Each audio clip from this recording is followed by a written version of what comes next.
School is good, but if you don't improve or innovate the school system, then let's await a generation of dull people. Let's just take a moment and talk about certificates and what's it for. Apart from the fact that a certificate was the best repetitor in that class, and also it downgraded people with the real potentials and talents, making them feel stupid and dull because they couldn't have it. While the people having it, they don't truly know anything apart from saying that I could make it. Let me tell you, certificate doesn't mean you're competent in the domain, because I'm having plenty of it, but I can't practice anything, and it makes me feel every day like I have no brain, and the pain you can't imagine. It makes you feel intelligent and superior than others, but a query student to look at himself in the mirror and ask the following questions: can I debate for what I know now, or what value can I bring to the company or to the society? Let's not forget about that. Let's talk about students. But before getting there, let's just make a simple Google research. School makes me feel sick, worthless, depressed, tired, feel like crying.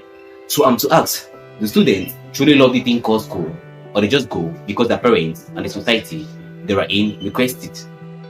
Because honestly, with all the comments on social medias, like the co-author Mark Brackett said, students see school as a place where they experience negative emotion. Or like the reply of a student given on the LMP platform, that the fact that to stay 6 hours quietly and still listen to a teacher spitting information I don't care about gives me chills. Or when I wake up at 6:30 in the morning after sleeping for only 6 hours because of all the homework I had to do. Or a comment on a current platform given by a student that the main problem of our education is the outdated education system, such as the old demographics in geography and civics education. Well, study obsolete things is not that bad, but the worst thing is the professor's knowledge is limited towards this lesson and it's not culture. So you see, the big problem is the fact that they don't give the students the final say on how they should be educated. I think school should be starting at 6 or 7:30 in the morning, or instead at 9 or 10, giving enough time for the students to take a good bath, have some sport activities in the morning, meditate, get a quality breakfast, then leave. Let's not focus on all the parents, and I say this with all the respect, thinking that making the right choice for their children without allowing them the opportunity for them to express their real talent. Instead of supporting them into their creative move and activities they undertake, but instead want them to realize their dreams, you couldn't have the courage to face. I know most of them are ignorant because of the education they received in the past, but are the number one killer and hero of the children that big dreams. We just be conscious of it. Now the teachers, the most special when it concerns children and education and future. It is not a surprising news to say that they are so unpaid, mostly when it concerns Africa. They don't give them the great importance, but they save a lot of lives as well as doctors and lawyers.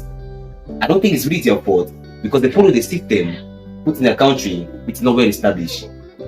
But a private teacher knows their importance and great impact with which are even students their lives.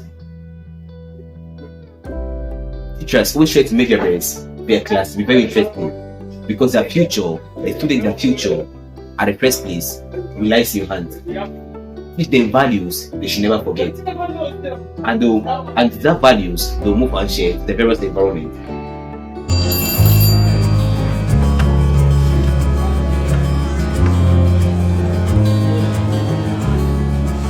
Good afternoon, everyone.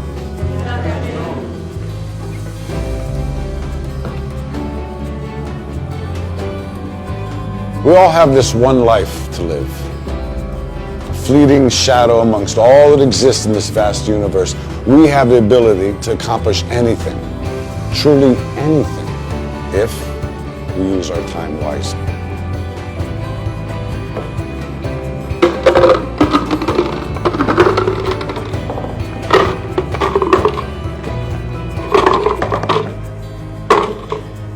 Is this jar full? Yes.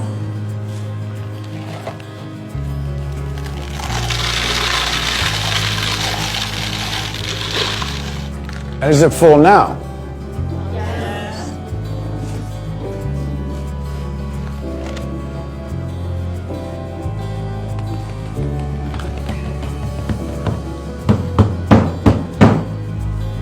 And how about now? Is the jar full now?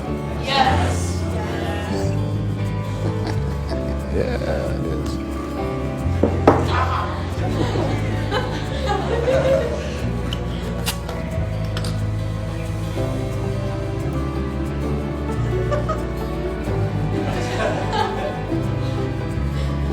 Now I want you to recognize that this jar represents your life.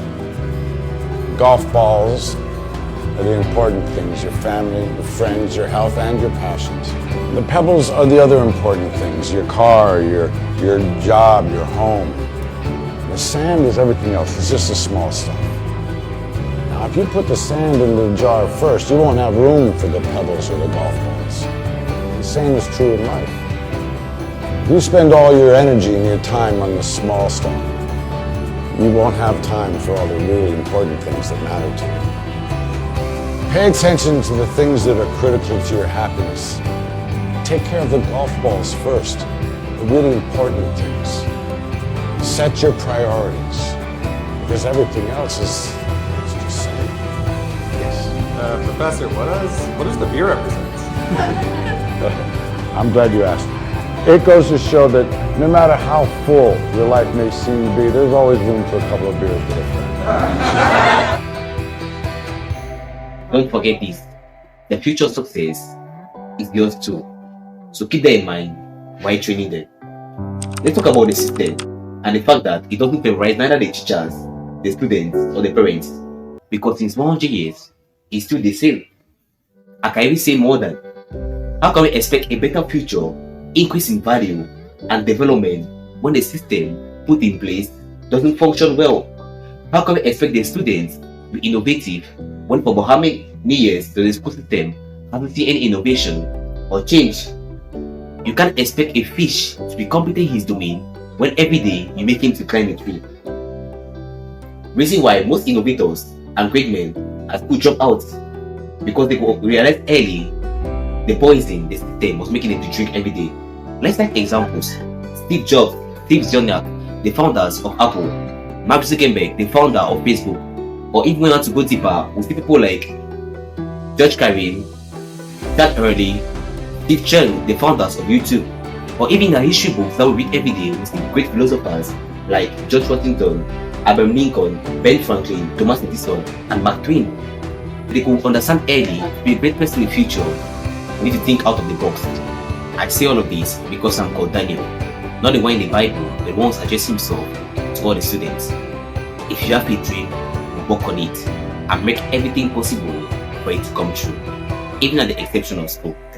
And for those who are going to school, I'm not telling you to drop out because of all this, but to ask yourself these two questions. Why are you going to school? And what is school for?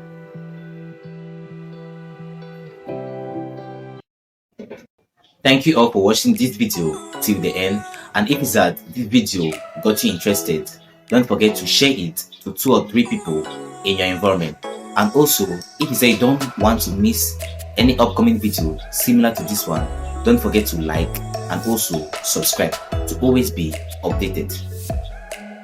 Have a good day. Thank you.